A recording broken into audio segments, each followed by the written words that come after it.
All right, folks, buckle up. We're diving into some seriously complex stuff today. The question on the table: is Europe really ready for a potential return of a Trump-esque foreign policy, possibly spearheaded by someone like J.D. Vance? Think about it.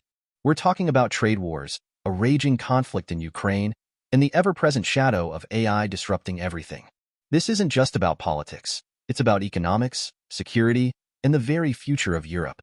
So, is Europe prepared for the potential earthquake that a shift in U.S. leadership could bring? Let's break it down.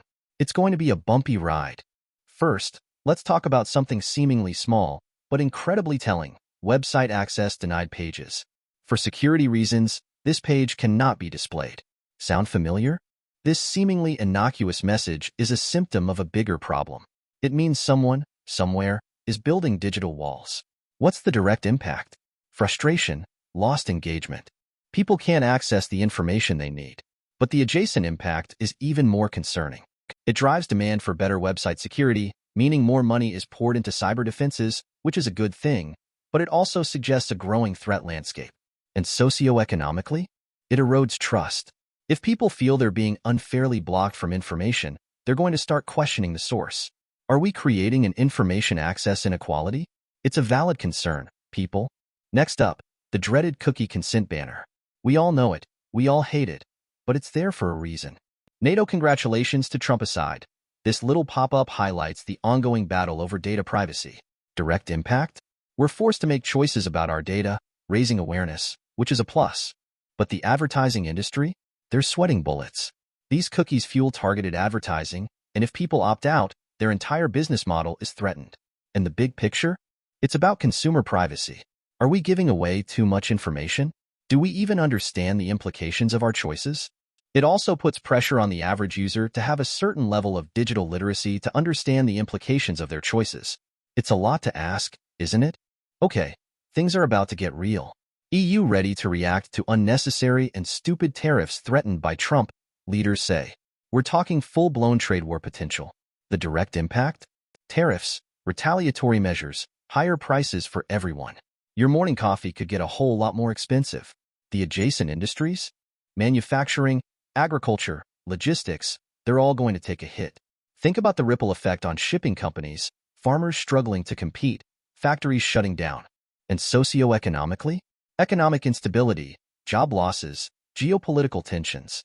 This isn't just about money. It's about international relations. Are we heading down a path of increased political polarization and nationalism? The stakes are incredibly high. Let's not forget the ongoing conflicts. Serbia is seeing protests, and the war in Ukraine continues to rage. Direct impact? Political instability, humanitarian crises. People are suffering, being displaced. The media and journalism industries are being tested. The world demands accurate, unbiased reporting, but that's becoming increasingly difficult in a landscape of misinformation. And socioeconomically? Erosion of trust in government, regional instability, global economic fallout. The war in Ukraine is driving up energy prices, causing food shortages. It's a domino effect with consequences that reach far beyond the immediate conflict zones. It's scary stuff, folks. Now, for something a little less obvious but equally important: Greenland. An EU meeting about Greenland highlights the growing geopolitical tensions surrounding the Arctic.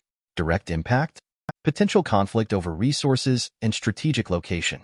The EU is discussing its foreign policy priorities, its financing, its partnerships. The energy and mining industries are licking their chops at the prospect of exploiting Greenland's resources. But think about the implications. What about Greenland's future? What about its relationship with Denmark and the US? Are we entering a new Cold War over the Arctic? It's a complex web of interests and potential conflicts. So, what are the risks here? We're talking about technical risks, website vulnerabilities, data breaches, business risks, legal penalties, loss of user trust, reputational damage, and ethical risks, bias, lack of transparency, privacy violations. It's a perfect storm of potential problems. We need robust security measures, transparent data practices, and ethical journalism. But most importantly, we need responsible risk management. We need to anticipate these challenges and prepare for them. Ignoring them is not an option. It really isn't.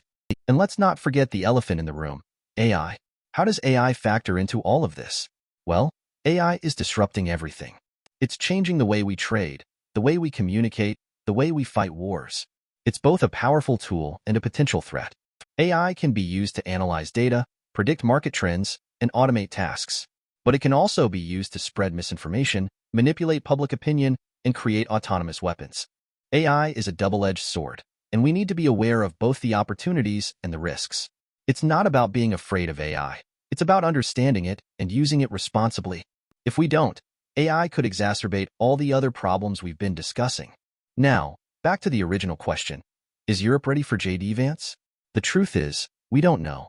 A Vance-led administration could mean a return to protectionist trade policies, a more isolationist foreign policy, and a less predictable relationship with Europe. Or it could mean a more pragmatic approach, focused on shared interests and mutual benefits. The uncertainty is the biggest risk.